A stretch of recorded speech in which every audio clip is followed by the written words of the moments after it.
family, and welcome again to another live interview for the 52nd Quadrennial General Conference. We are on our penultimate day.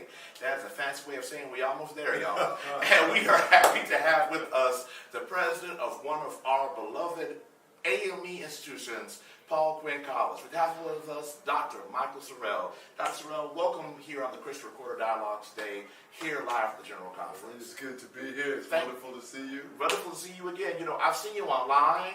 I've heard your legend. I've seen you in the commission rooms, but this is the first time I've actually got to get with you close. Your staff and I have been going back and forth to talk about an amazing development in South Bend Paul Quinn that we want to share with you all.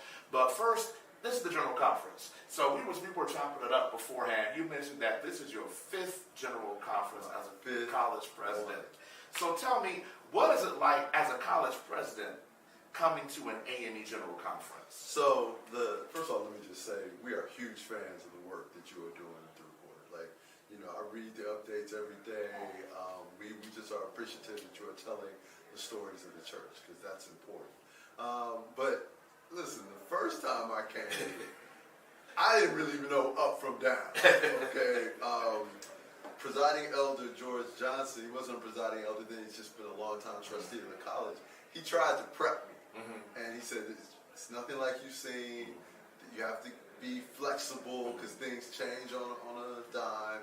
And so the first time I was just in there with my eyes wide open to see the negotiations, to all of that. Now I'm like an old hand. Yeah. Now when, yesterday, when Bishop Eason, newly elected Bishop Eason, was on the stage and was trying to withdraw, and the crowd wouldn't let him withdraw, and and how his life changed because others had faith, right? He had a moment where it was a crisis of faith, and seeing that in live time, it just reminds me of, and maybe some of this is just because I'm getting older, right? But just the incredible history of the church and of having things of our own that represent our culture. Listen, I love it. I mean, I just think it's a special opportunity.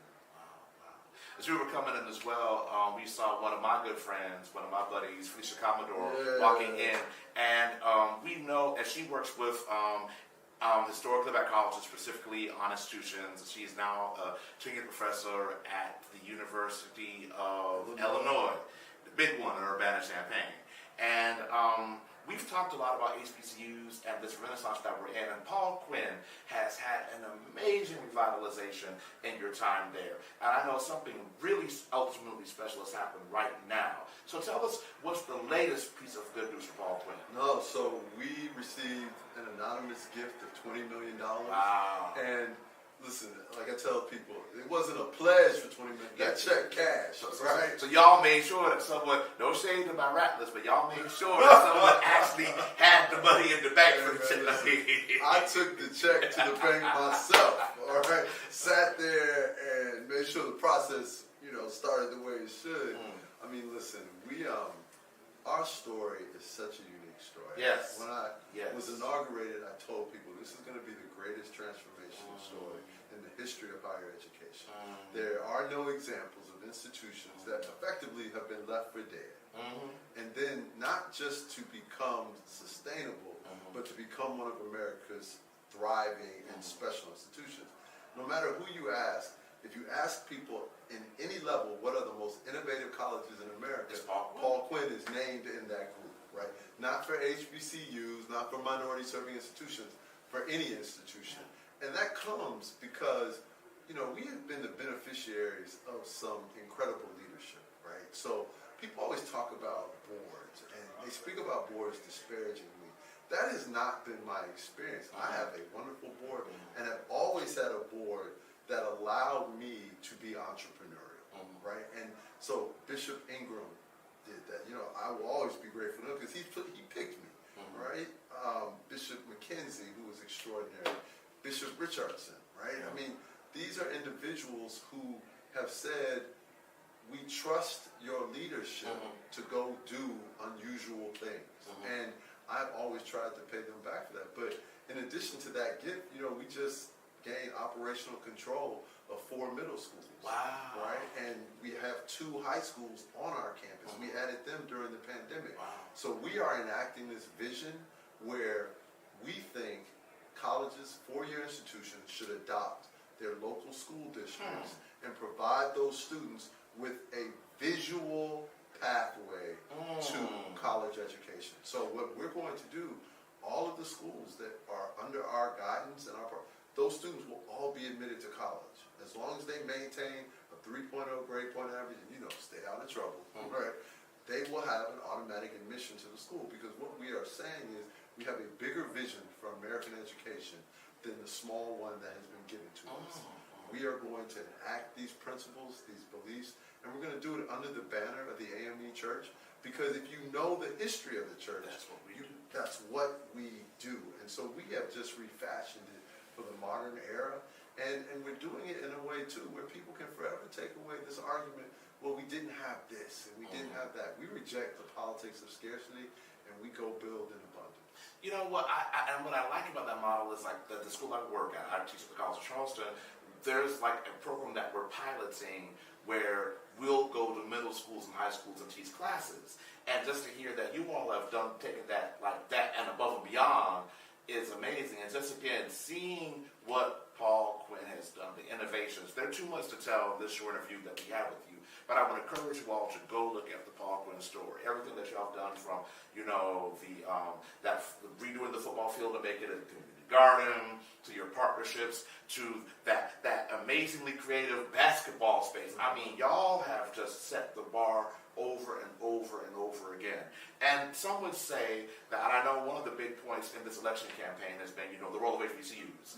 And, we're truth tellers here in the Christian Reporter. We can tell you that, indeed, if you look at the numbers, Trump did not save HBCUs. Not even close. And the Biden administration has put in an overwhelming amount of money for HBCUs, everything from the Build Back Better plan to other things. So what moment are HBCUs living right now? And even the fact that the Biden administration is willing to tell state governors to pay back the money they owe to the land grant schools that have been underfunded for years. So as a college president, how are you looking at this moment of engagement with the U.S. government for HBCUs? Yeah, so I think it's important to understand the historical context of how we arrived at this moment. We arrived at this moment in actuality because of the backlash to the Barack Obama election. So if you are a student of our history, and I know you are, but I'm talking about just people in general, you recognize with each seismic advance that the African American culture has made, there has been an enormous period of backlash, right? The Obama election created the Tea Party. That was their backlash, right?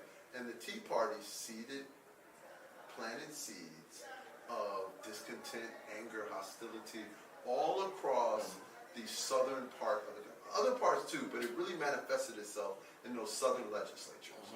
Those legislatures began to enact policies that were hostile to African American families' interests. Go on. So now you start to see a proliferation of what I would call aggressive outward racism. Right? It was no longer covert, it was overt. And you start seeing things like what happened at University of Oklahoma, what happened at University of Missouri. And parents start asking themselves, what exactly are we gaining by introducing our children to these environments? We have been led to believe that they will provide an excellent education, but maybe we have defined education too narrowly. And so the tide began to turn that way. Now, you get to the Trump administration, and when you start telling people that white supremacists are fine individuals, right, are some people on both sides. On both sides, right? Well, no, that's not true. And so people want to misrepresent what Trump did. Listen, it is hard to hug me with one hand, punch me with the other hand, right? But let's really talk about what the Trump administration actually did. What they did in their moment was they said we are in fact. They misrepresented the facts.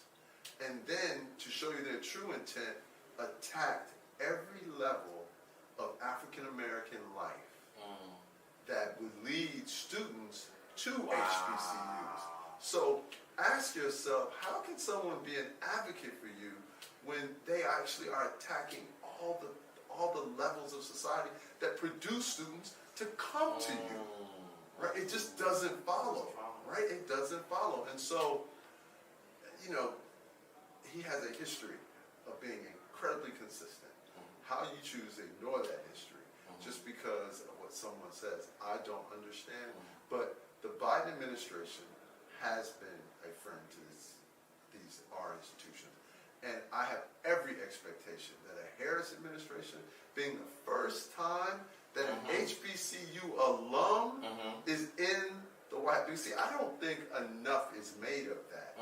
The sister was vice president. The HBCU community had a vice president, right? She's about to be president, Lord willing, and the creek don't rise, right? She's going to be president of the United States.